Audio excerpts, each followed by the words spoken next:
जीवन में किसी करिवार अछि तो अन्य को पचारिबा पूर्वरु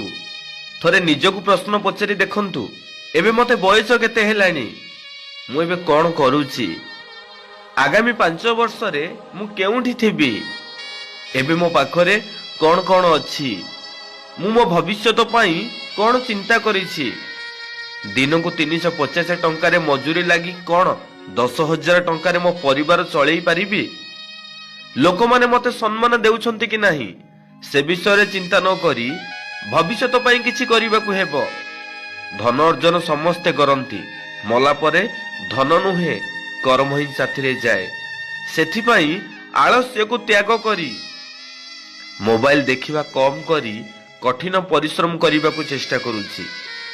पृथ्वीर सबुठारु बड़ डस्टबिन हेउची भाई मनुष्यर मन जहाकू सफा करिबाकू हेले अक्लांत परिश्रम करी कठिन परीक्षा देबाकू पड़िबो किए जाने परीक्षार फल कौन हबो।